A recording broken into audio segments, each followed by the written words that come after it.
کہ آپ کے پاس آئے پی ٹی آئی سے جی کچھ MNA راجہ ریاض اس طرح کے، ان کے بارے میں کیا کہتے ہیں؟ وفاداری تبدیل کرنی چاہیے؟ نہیں کرنی چاہیے. جس کے ساتھ کھڑے ہو، گرم پانی ہے، ٹھنڈا پانی ہے، جیل ہے، اڈیالہ ہے، نیب ہے، کھڑے ہو جاؤ. پھر یہ کیا بات ہوئی کہ جیتو تم عمران کے ٹکٹ پہ اور تمہیں اقتدار نظر آئے تم ادھر آ جاؤ. میں نظریے کے اس وقت بھی خلاف تھا اور آج بھی میں خلاف. میں تنخواہ آپ کے چینل سے لوں، کام دوسروں کے لیے کروں، ایسے تو نہیں ہونا چاہیے. وہ کہاں گیا ووٹ کو عزت دو کر؟ یہ سوال آپ مجھ سے کیوں پوچھ رہے ہیں؟ ووٹ کو عزت دو کس سے پوچھ رہے ہیں؟ آپ نے اس لیے کہ میں نے بورڈوں پہ لکھ کے لوگوں کو یاد کرایا تھا. یہ بیانیہ بڑا اسٹرانگ تھا، مگر ہم نے ووٹ کو اس دن بےعزت کر دیا جس دن ہم نے اپنا ووٹ باجوہ کو ایکسٹینشن کے لیے دے دیا. اب یہ نظریہ نہیں چلے گا ووٹ کو عزت. ہم نے دفنا دیا اس نعرے کو، افسوس سے کہتا ہوں. تو اب کیا چلے گا؟ اب یہی ہوگا، آٹا سستا کریں گے، بجلی سستی دیں گے. یہ ہم ابھی قوم تو نہیں ہے بھائی اور جان. اس میں ذمہ دار کون ہے؟ شہباز شریف ہے؟ بھائی جان اس میں ہر وہ مسلم لیگ کا بندہ مائنس پرویز رشید جس نے ووٹ نہیں دیا، جس نے بھی ووٹ دیا وہ مجرم ہے ووٹ کو عزت دو کے نعرے کا. یہ کوئی بات ہے یار؟ آپ لیڈر کے سامنے کھڑے ہی کیوں کہ نہیں سر یہ گل نہیں کرنی اسی. تسی تے سارے لالچی ہو، ٹکٹ مل جائے چاپلوسیاں کر لیے، گوڑیاں نو ہاتھ لا لیے، اسی MNA بن جائیے اپنے پنڈ دے. تے کی فائدہ اس MNA بنن دا یار جب آپ نظریات کیا تحفظ نہیں کر سکتے؟ قائد اعظم کے آگے لوگ نہیں کھڑے ہوتے تھے؟ سیدنا عمر فاروق رضی اللہ تعالیٰ عنہ سے نہیں پوچھ لیا تھا سلوار قمیض کیسے بنی؟ اچھا میاں صاحب کو کہنا چاہیے تھا کہ ووٹ ایکسٹینشن کو ووٹ دے، ان کو بھی تو نہیں کہنا. میں داتا زور بیٹھا ہوں، نہیں کہنا چاہیے تھا.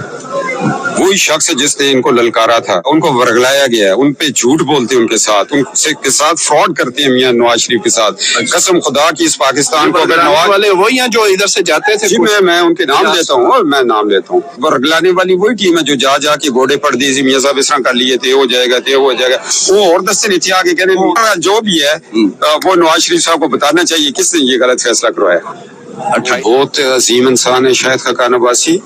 اس نے 12 اکتوبر کے بعد جس جوان مردی سے مشرف کا مقابلہ کیا، اٹک قلعے میں رہا، جو شاہد خاقان عباسی بھائی ہے ہمارا بڑا، اس کی ذات سے عہدے بہت نیچے رہ گئے.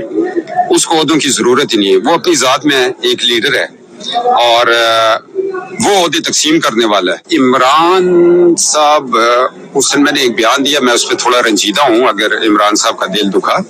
میرا متن یہ تھا، ان کی ذاتی زندگی پہ مجھے اٹیک نہیں کرنا چاہیے تھا کیونکہ میں ان کی روحانیت نے مجھے ایک میسج دیا. ہر ایک کی زندگی میں کمی پیشی ہوتی ہے، ہمارے اندر بھی ہیں. کوئی تنظیم سازی میں پھنس گئے، کوئی ننگے پکڑے گئے، کوئی ننگے ہوتے پکڑے گئے.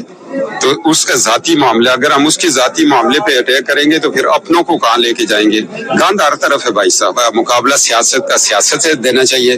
اگر وہ بندہ اس پہ انگلی اٹھا سکتا ہے جس کا اپنا کردار جو ہے وہ اتنا صاف ہو، وہ اس کو کہے کہ ہم کس منہ سے کہیں، ہم نہیں تو پھر جب میں بات کرتا ہوں تو مجھے لوگ پیغام دیتے ہیں بھائی جی وہ اس کے بارے میں کی خیال ہے، پھر آنکھیں شرم سے جھک جاتی ہیں.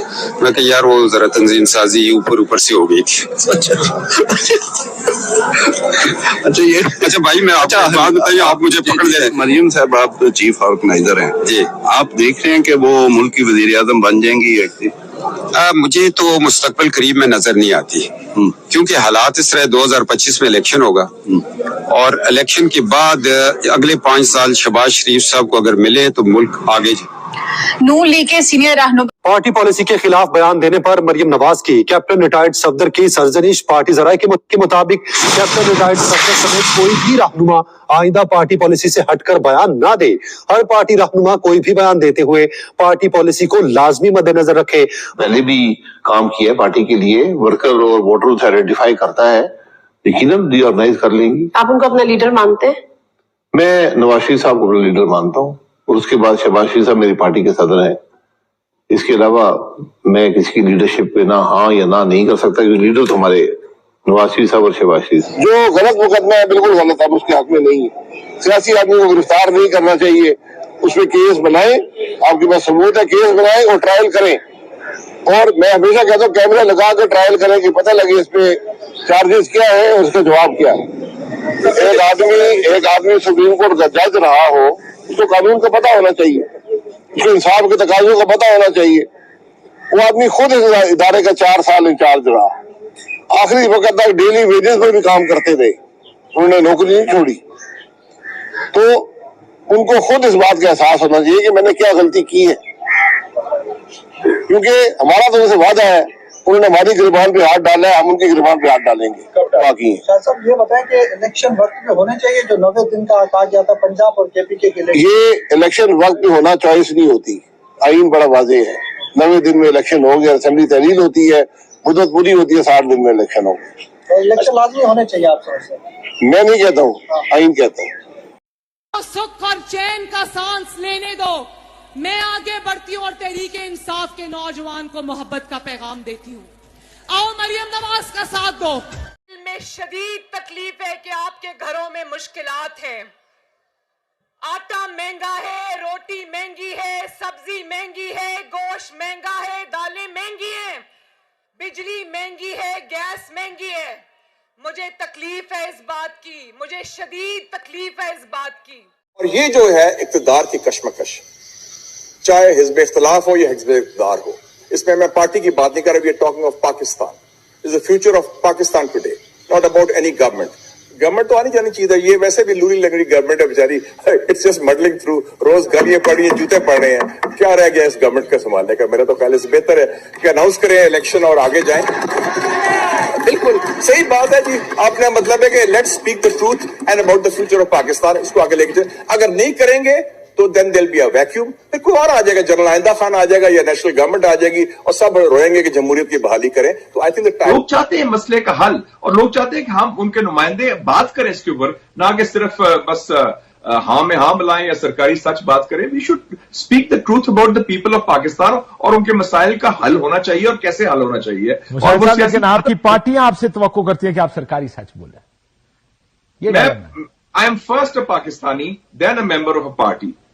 देखे ना, एज अ पाकिस्तानी मेरी जो ओथ ली है एज सेनेट ऑफ पाकिस्तान में, वो तो पाकिस्तान को डिफेंड करने की, प्रमोट एंड प्रोटेक्ट करने की है ना। पार्टी के साथ हमारी commitment, loyalty is been unwavering throughout this period. तो क्वेश्चन ये है कि जब इश्यूज आते हैं, आप लोग ही कहते हैं कि जी पार्लियामेंट डेड है, पार्लियामेंट में कोई बात नहीं होती, सब चापलूसी करते हैं, अब इश्यूज की बात नहीं करते। अब इश्यूज की बात करते हैं तो फिर रोना धोना और तरफ शुरू होता है। लेकिन आपने जब इश्यू से बात की तो कल ही आपको ये कहा गया, मुसद्दिक मलिक साहब ने कहा कि पार्टी से इस्तीफा दें अगर इस तरह की बातें करनी है। हमारा तो यही है कि वो कहते हैं ना, अंधेरे में अंधे को बड़ी दूर की सूझी, वही वो हिसाब है। हमारा तो यही है कि वो मुझे याद आ गया कि वो एक इधर अफजल खान साहब थे, उनकी बेगम थी मिसेस बुखारी। उन्होंने जब भुट्टो साहब ने कहा ना loyalty, I want this kind of thing, उन्होंने कहा अगर इस किस्म की लॉयल्टी चाहते हैं तो भुट्टो साहब आप कुत्ते पाल लें, फिर वो बड़े लॉयल होंगे आपके, वो बात भी नहीं करेंगे और सर भी हिलाएंगे। तो क्वेश्चन है कि we live in 21st century, 2023 हो गया काशिफ साहब, लोगों के मसाइल क्या है? People are dying. आटा के राइट्स पहली दफा पाकिस्तान की तारीख में हुए, 3 लोग मर गए हैं। मईशत का क्या हाल है? और दहशतगर्दी पूरे खैबर पख्तूनख्वा में फिर आ रही है, उसको कैसे मुकाबला करना है? काउंटर टेररिज्म स्ट्रेटजी हमारे पास बनी नहीं अभी तक हम सिर्फ मॉडलिंग थ्रू। तो उस हवाले से अगर आप लोगों की बात कर रहे हैं, और ये स्टेटस को इस किस्म का इज अनटेनेबल। ये जमहूरियत की गाड़ी अगर चलेगी तो हिज़्ब इख्तिलाफ एक पहिया है, हिज़्ब इक़्तिदार दूसरा पहिया है। They have to work too. Maryam Nawaz Sharif हमारी छोटी बहन है, बॉस नहीं है, बॉस नहीं है। जवान जहान थे, टीनेजर थे जब आए थे। मैं 60 साल क्रॉस कर गया हूँ, अभी भी नहीं बोलना तो कब बोलना है? कब्र में जाके बोलेंगे, बोलना पड़ेगा। जो अदम एतमाद हुआ मैं ओन करता हूँ, मैं इसमें पूरी तरह शामिल था। अय्याज सादिक साहब शामिल थे, राना सनाउल्लाह खान साहब थे, हम तीनों लगे हुए थे अपने काम पे। बिल्कुल ठीक किया, मैं ये करना चाहिए था। लेकिन जब कैबिनेट बन रही थी, मैंने शहबाज साहब की मिन्नत की, मैंने कहा मुझे वजीर ना बनाए, पूछ रहे आप शहबाज साहब से। लेकिन वो उन्होंने कहा कि तुम लोगों ने मुझे आगे किया, अब तुम लोग कहते हो कि तुमने साथ खड़े नहीं होना। जवाब कोई नहीं था। यकीन करें कोई दिलचस्पी नहीं है इक्तदार के अंदर रह गई। असेंबली के इलेक्शन के अंदर वो वाली दिलचस्पी नहीं रह गई है। करोड़ों रुपए लगा के आप असेंबलियों में आए, ये जमहूरियत है? इसको खराब कौन करता है? इसको खराब वो करते हैं जो मार्शल लॉ लगाते हैं। इसको खराब वो करते हैं वो जजेस जो नजरिया जरूरत के तहत फैसले देते हैं। रिकाउंटिंग नहीं करने देनी, उठा के फेंक रहा साकिब निसार केस को। तुम हो कौन? तुम कैसे इंसाफ नहीं दोगे? ये जो एग्जिस्टेंशियल थ्रेट है इस वक्त, हमारे पास जो है इंपोर्ट करने के लिए पैसे नहीं है। اگر بلیک آؤٹ ہو جائے گا سارے پاکستان میں بلیک آؤٹ ہو جائے گا, ہمیں اس کی پولیٹیکل کاسٹ بھی بیئر کرنی پڑے گی, لیکن دکانیں بھی بند ہو جائیں گی, کارخانے بھی بند ہو جائیں گے, مارکیٹیں بھی بند ہو جائیں گی, سب کچھ بند ہو جائے گا. ISTV پاکستان کو سبسکرائب کریں اور بیل آئیکن کو دبائیں مزید ویڈیو اور اپڈیٹس کے لیے.